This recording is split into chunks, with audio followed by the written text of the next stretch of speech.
Salut à tous, bienvenue à 10 minutes film récap. Dans la vidéo d'aujourd'hui, nous jetons un coup d'œil au film à suspense de 2022, Shut In.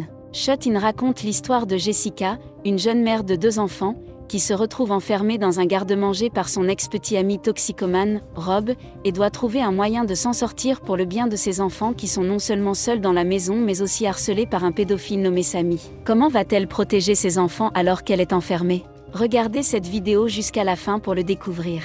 Le début montre une petite fille nommée Lenny qui court dans la ferme pour ramasser des pommes fraîches parmi celles qui sont pourries. Elle rentre à la maison avec une bonne pomme à la main et la donne à sa mère, Jessica, qui la jette dans le tas des mauvaises pommes. Mais lorsque Lenny insiste pour qu'elle mange la pomme qu'elle a cueillie, elle n'a d'autre choix que d'accepter.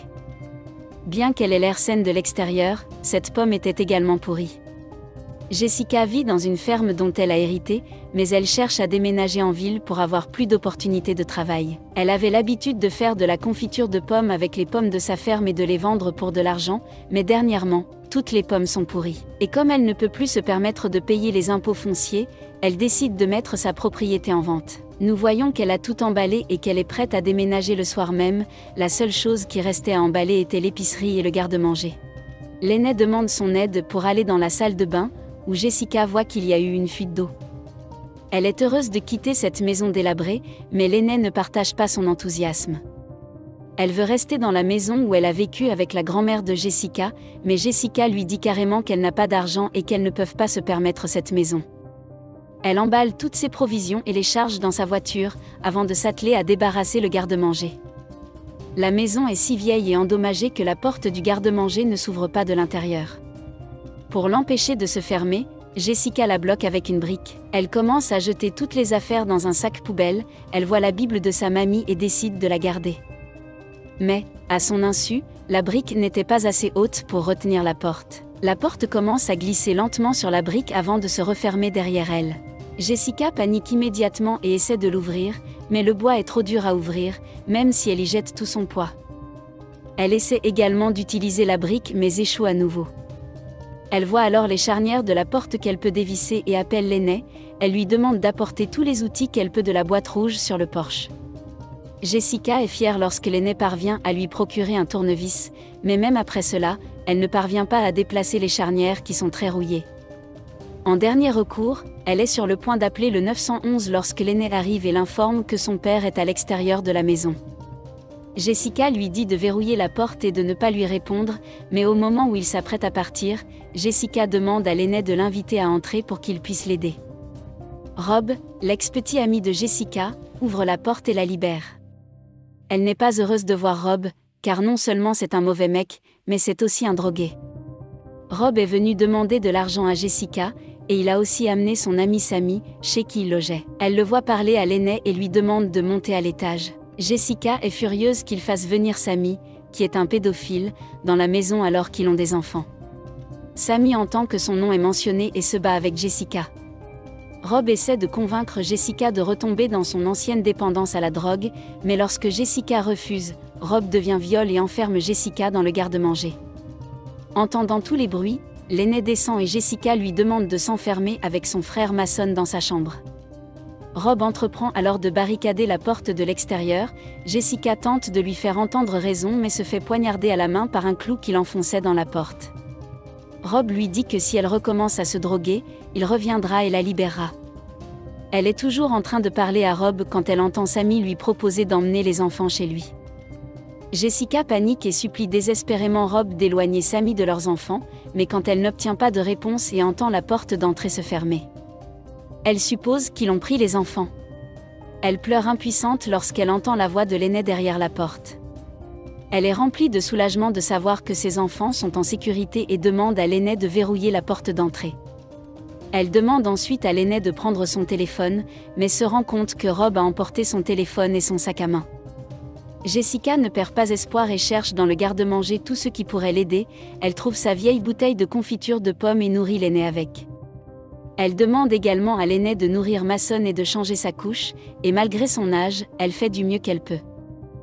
Mais la nuit venue, Lenny cherche sa mère en lui disant de sortir car elle a peur. En voyant ses enfants si impuissants, Jessica réalise qu'elle doit sortir d'une manière ou d'une autre, et comme elle ne peut pas casser la porte. Son autre meilleure chance serait de casser les tuiles et de ramper sous la maison. Elle demande à l'aînée de lui trouver un outil métallique solide, mais quand elle rapporte des choses inutiles comme des crayons de couleur et une cuillère en plastique, elle s'énerve contre elle. Elle présente des excuses à sa fille, impuissante, pour lui avoir crié dessus lorsque l'aînée revient avec un tournevis qui se trouvait à l'extérieur de la maison. Avec un nouvel espoir, Jessica commence continuellement à casser les carreaux malgré ses blessures à la main. Elle est persuadée qu'elle peut sortir de la maison si elle continue à creuser. Mais son espoir ne dure pas longtemps quand l'aînée lui dit que quelqu'un est de nouveau là. Quand elle réalise que Sammy est de retour, elle demande à l'aînée de prendre Mason et de s'enfermer dans une pièce. Sammy entre et se moque de Jessica à propos de sa situation. Il va ensuite chercher les enfants. Jessica lui demande désespérément d'arrêter, et ne peut rien faire d'autre que de l'écouter, impuissante, s'approcher de ses enfants. Dans une tentative désespérée d'éloigner Sammy de ses enfants, elle lui dit que Rob lui a laissé beaucoup de drogue et que s'il vient la voir, elle lui donnera tout. Sammy est immédiatement tenté par l'offre. Jessica sait que dès qu'elle lui remettra la drogue, il repartira à la recherche de l'aîné. Elle fait donc semblant d'être blessée et lui demande de glisser sa main sous la porte pour qu'elle puisse lui donner le paquet de drogue. Il fait ce qu'on lui dit. Saisissant cette chance, Jessica lui plonge le tournevis dans la main avant de le clouer avec une brique. Maintenant, Sammy est aussi coincé avec elle. Au début, il la supplie de le laisser partir et comme cela ne marche pas, il commence à la tenter de prendre de la drogue. Et quand tout échoue, il lui rappelle qu'un énorme orage se prépare et qu'ils vont probablement mourir de froid tous les deux et que si elle accepte de le laisser partir, il lui ouvrira la porte. Mais Jessica n'est pas prête à prendre le moindre risque, elle continue à creuser en l'ignorant. Lorsque l'orage arrive, Jessica est préparée avec une couverture et une bougie, mais les lumières s'éteignent et l'aîné descend malgré les protestations de sa mère. Lorsque l'aîné est à sa portée, Sammy l'attrape immédiatement. Entendant sa fille pleurer, elle cherche autour d'elle un moyen de la libérer, elle repère la bouteille d'alcool et la verse sur la main de Sammy. Elle sort ensuite le bâton d'allumette et met le feu à sa main. L'aîné parvient à s'échapper, et lorsque le feu commence à se propager dans le garde-manger, elle n'a d'autre choix que de l'éteindre. Le lendemain matin, elle se réveille impuissante, ses fouilles n'ont pas donné grand-chose et elle était très fatiguée et blessée. C'est alors qu'elle voit le paquet de médicaments que Rob lui a laissé et s'apprête à les prendre quand elle voit la Bible. En ouvrant la Bible, elle se rend compte qu'un billet de 100 $ était scotché à chaque page, sa nana lui avait laissé de l'argent ainsi que sa recette de confiture au beurre de pomme. Elle est très touchée par ce geste mais quelques secondes plus tard, elle devient frustrée en réalisant que cet argent est inutile si elle est coincée ici. La Bible renverse la croix de Jésus, et elle va la ramasser. Elle fixe la croix pendant un moment, quand soudain une goutte d'eau tombe dessus. En levant les yeux, elle voit que le bois du plafond est fragile et trempé d'eau. Elle réalise finalement que si elle parvient à percer le bois, cela la mènera à la salle de bain de l'étage. Mais elle ne peut pas le faire avec sa main blessée, alors elle va chercher le tournevis dans la main de Sammy. Après s'être assurée qu'il est bien mort, elle retire le tournevis et il ne lui faut pas longtemps pour sortir de là. Une fois à l'étage, elle trouve la porte de la salle de bain verrouillée et la casse. Elle s'introduit ensuite dans la chambre de ses enfants et constate qu'ils ont disparu. Elle était sur le point de paniquer, mais elle trouve l'aîné et Mason endormis sur le lit, recouverts de couvertures. Elle veut immédiatement partir d'ici, mais la pluie est toujours aussi forte et ses enfants ont faim. Elle décide d'aller chercher les provisions dans sa voiture et d'attendre que la pluie se calme avant de conduire. Ne voulant pas laisser ses enfants dans la maison, elle les emmène avec elle, mais le sac en papier contenant ses courses se casse et tout tombe sur le sol.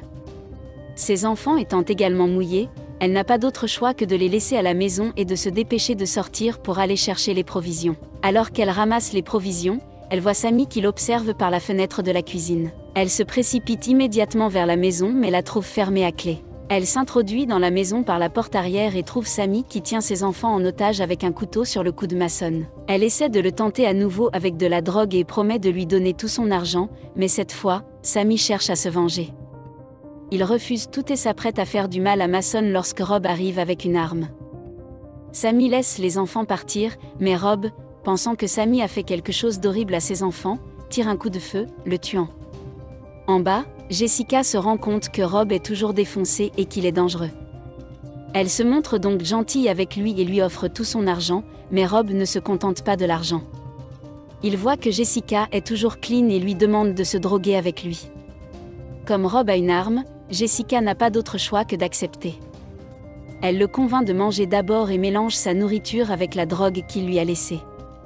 Dans une dernière tentative désespérée pour s'échapper, Jessica essaie d'attraper l'arme de Rob, mais il est plus rapide et devient furieux contre elle pour avoir essayé de se jouer de lui. Il est sur le point de lui injecter de la drogue quand il commence à avoir des vertiges. Ce que Jessica avait mélangé à sa nourriture a finalement fait effet, elle saisit cette chance et pousse Rob par la fenêtre, le tuant. Dans la scène finale, on voit que Jessica vit toujours dans la maison. La ferme de pommes fleurit à nouveau, et elle a commencé à faire de la confiture de pommes en utilisant la recette de sa grand-mère.